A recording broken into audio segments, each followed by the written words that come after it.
Bismillahirrahmanirrahim. Assalamualaikum warahmatullahi wabarakatuh. Apa kabar semuanya? Tentunya saya berharap baik-baik saja. Semakin dekat rekan-rekan sekalian dengan jadwal tes untuk teknis P3K tahap 1 tahun 2024. Semakin dekat harus semakin banyak intensitas kita untuk belajar.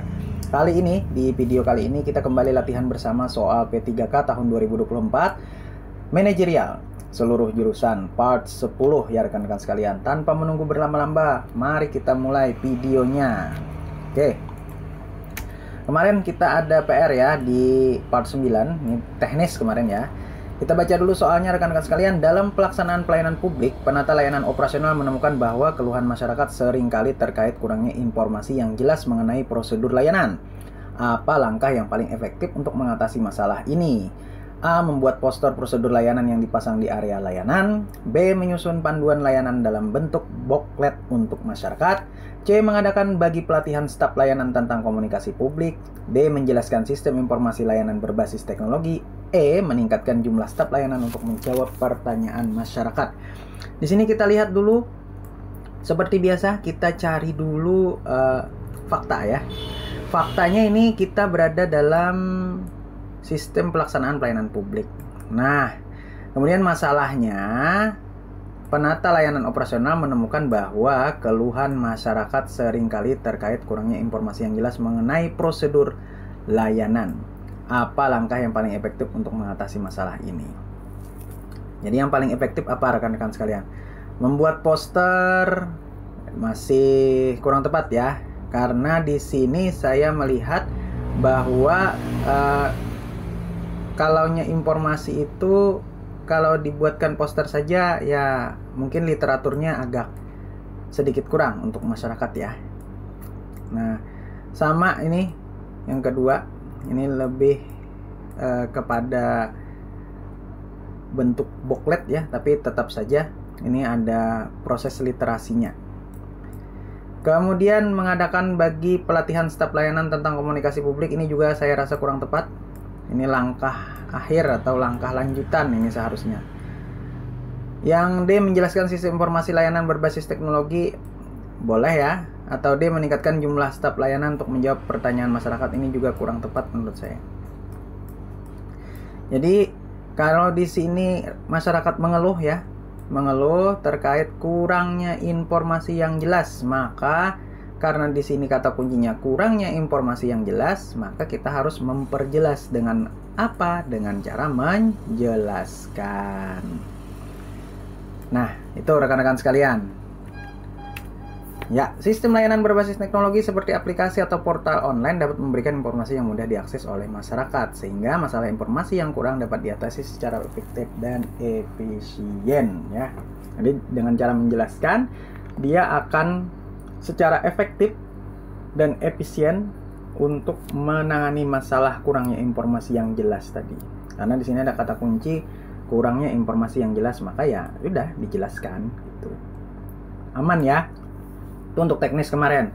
Kita lanjut ke pokok bahasan utama kita, yakni manajerial. Nah, soal yang pertama rekan-rekan. Ini tentang integritas ya. Suasana stasiun kereta api sangat padat. Ada masyarakat yang tidak ingin antri. Anda sudah memperingatkannya, tetapi ia melawan Anda. Bagaimana Anda bersikap sebagai seorang satpam? Nah, jadi di sini kita sebagai seorang satpam, rekan-rekan. Ingat ya, subjek kita, subjek atau peran kita di sini juga menentukan jawaban yang akan kita pilih. Faktanya, pada saat itu sebagai seorang satpam kita melihat stasiun kereta api itu sangat padat, rekan-rekan. Nah, kemudian masalah datang ya, ada masyarakat yang tidak ingin antri padahal sudah kita memperingatkannya tetapi ia melawan. Nah, jadi sikap kita sebagai seorang satpam bagaimana? A. Membiarkannya saja daripada terjadi pertengkaran. B. Memintanya untuk tidak mengulanginya. C. Memperingatkannya tentang budaya antri. D. Memberikannya sanksi dengan membawanya ke pos satpam. Yang mana yang paling efektif rekan-rekan untuk mengatasi masalah ini? Kalau membiarkannya ini berarti membiarkan masalah, kita eliminasi saja sudah. Memintanya untuk tidak mengulanginya, oke saja. Memperingatkannya tentang budaya antri, oke juga. D. Memberikannya sanksi dengan membawanya ke pos satpam. Dari B, C, dan D ya kita bahas. Memintanya untuk tidak mengulanginya. Ini tidak menyelesaikan masalah rekan-rekan. Di situ tidak ada faktor jerak bagi yang tidak mau antri, kecuali sudah diberikan tindakan atau sanksi ya. Baru nanti kita jelaskan bahwa Anda tidak boleh mengulanginya lagi. C. Memperingatkannya tentang budaya antri, ini juga tidak menyelesaikan masalah. Karena kita lihat tadi dia melawan kita. Kalau kita hanya memperingatkan saja ya agak kurang ya. Yang paling tepat menurut saya adalah yang D. Kita bawa dia ke pos satpam untuk diberikan sanksi. Ini aksi yang paling bagus ya. Karena menyelesaikan masalah. Ya. Jadi saya rasa poin yang D adalah 4. Kenapa saya memilih D? Karena di situ kita terlihat mampu untuk dengan tegas menegakkan aturan yang ada dan kita berani mengambil langkah untuk menegakkan aturan tersebut. Poinnya mungkin seperti ini. A1, B2, C3, D4 ya rekan-rekan. Jadi harus tegas nih kita. Apalagi sebagai seorang ASN nanti. Tegas pada peraturan dan menegakkan aturan yang berlaku. Aman ya? Soal nomor 2 rekan-rekan. Mari kita mulai. Ini sub materinya kerjasama. Kita lihat ya. Anda melihat staf Anda sangat lambat dalam bekerja dan kewalahan dalam menyusun berkas. Anda menyadari bahwa hal itu bisa menghambat kinerja perusahaan. Bagaimana Anda bersikap? Nah, berarti di sini peran kita sebagai pemimpin ya. Anda melihat staf Anda. Nah, berarti kita pimpinan dari staf nih. Ya. Faktanya seperti itu. Masalahnya adalah dia lambat dalam bekerja dan kewalahan dalam menyusun berkas.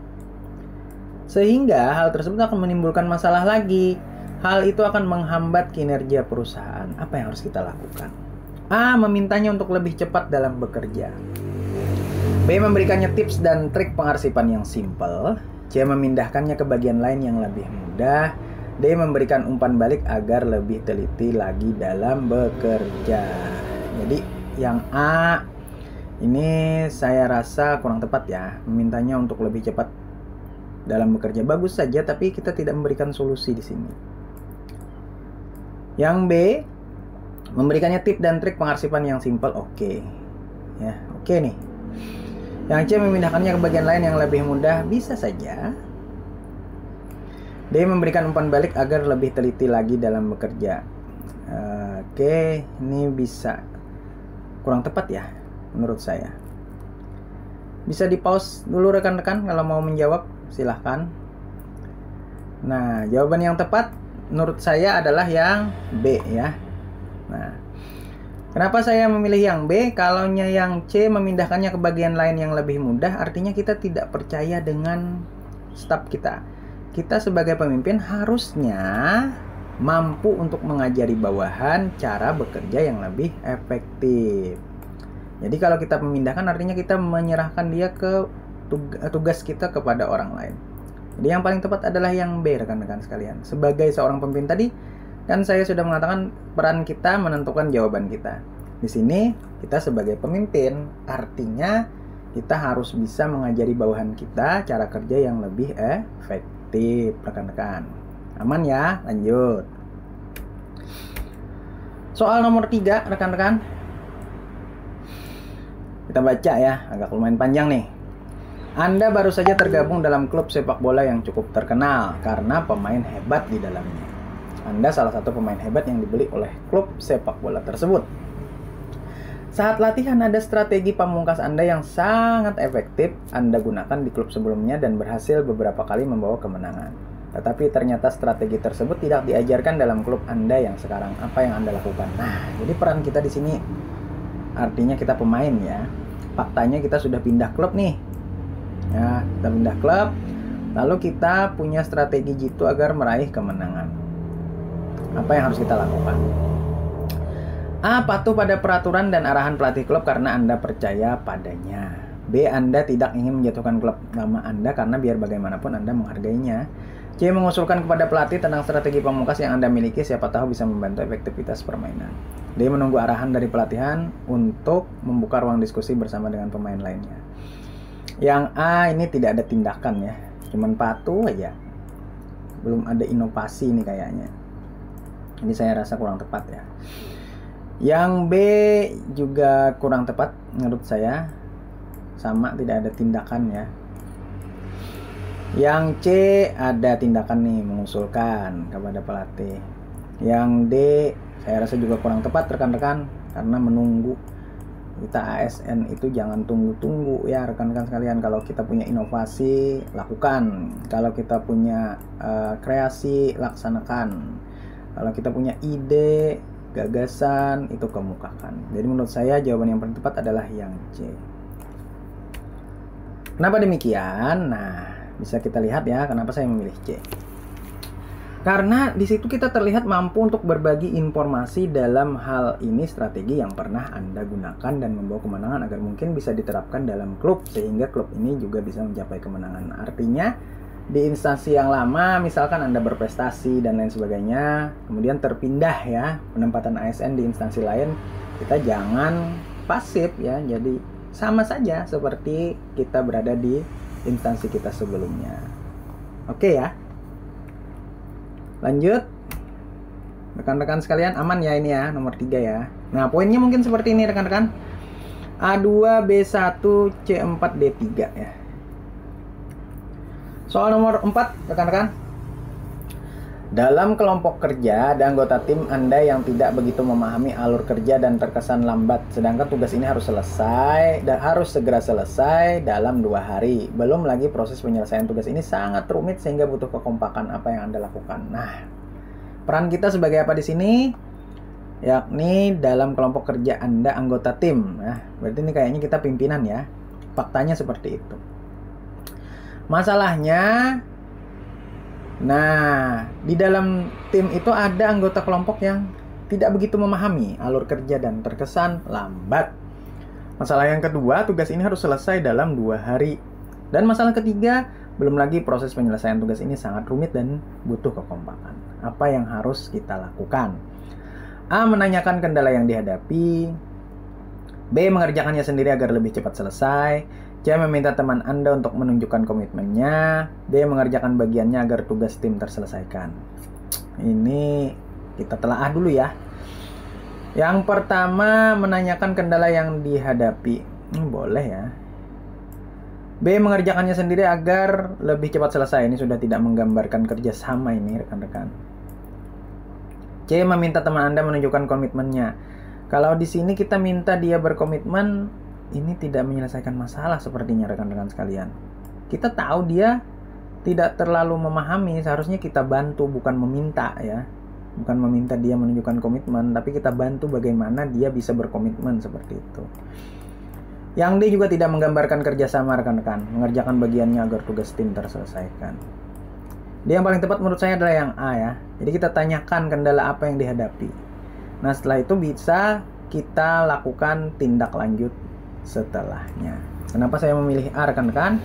Nah, di sini kita mampu untuk membangun interaksi dengan rekan tim Anda untuk mengetahui kendala yang dihadapi agar Anda bisa menemukan solusi dan tugas tim Anda terselesaikan dengan efektif. Nah, benar kan? Jadi kita tanya apa masalahnya, kemudian kita cari solusinya. Oke, aman ya? Lanjut rekan-rekan. Soal nomor 5. Di sini soal nomor 5 tentang pengambilan keputusan nih. Soalnya rekan Anda meminta Anda untuk menggantikannya karena anaknya sedang sakit. Nah, inilah rekan kita meminta kita menggantikannya. Anda paham, Anda tidak bisa serta-merta menukar jadwal mengajar. Tapi Anda juga kasihan dengan rekan Anda, apa yang Anda lakukan. Nah, faktanya ini rekan kita anaknya sakit nih. Dia minta kita untuk bertukar jadwal. Tapi pada saat itu kita tidak bisa langsung tukar jadwal dengan rekan kita. Apa yang harus dilakukan? Berarti kita nih bukan seorang pemimpin tapi rekan ya. Rekan. Jadi ingat posisi kita sebagai rekan ya. A. Menggantikannya mengajar sebab menggantikannya mengajar sebab selain menolongnya Anda, ini mungkin ada pilihan yang kosong ya.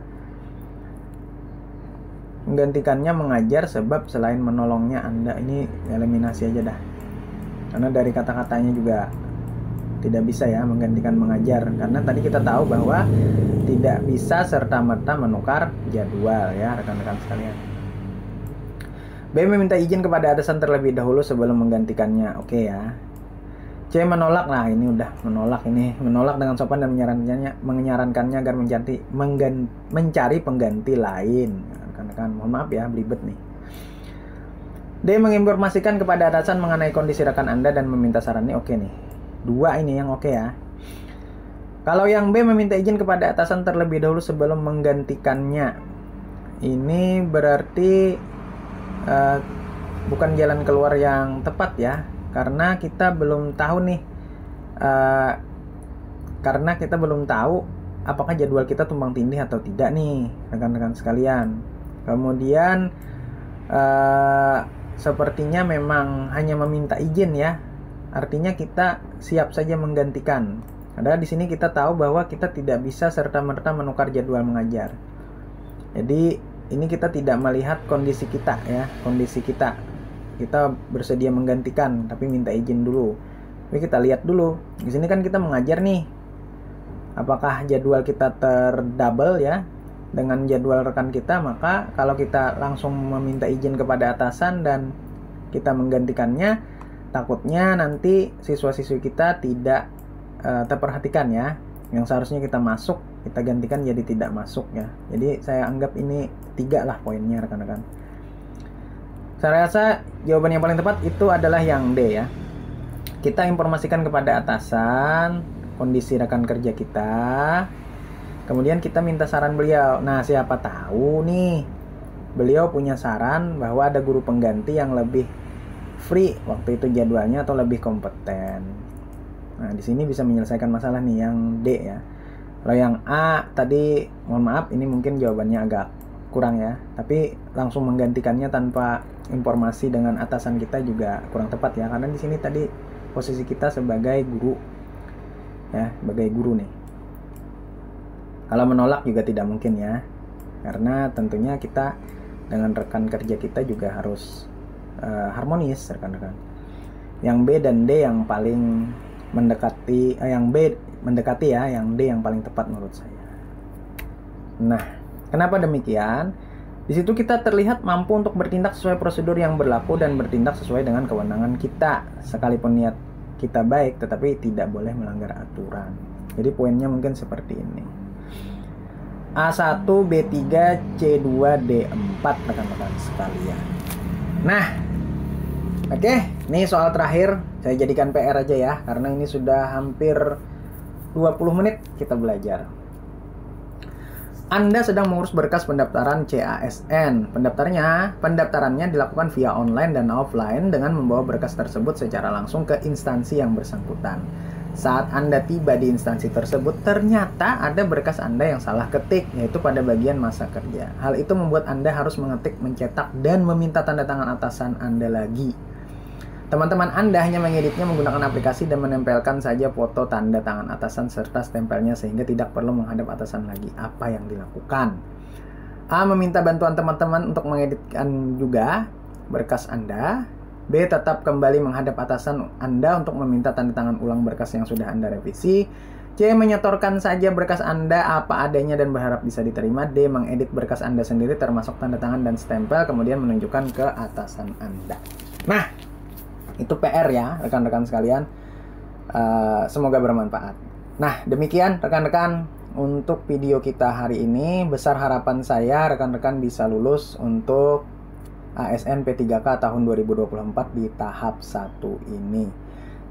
Dan jika rekan-rekan berkenan, silahkan tekan tombol subscribe. Kemudian jika rekan-rekan suka dengan video ini, silahkan tekan tombol like. Dan juga bisa diskusikan jawaban-jawaban kita di kolom komentar. Dan apabila dirasa video ini, wah ini bermanfaat nih bagi rekan kami atau rekan saya atau teman saya yang mau daftar P3K, bisa di-share kepada mereka.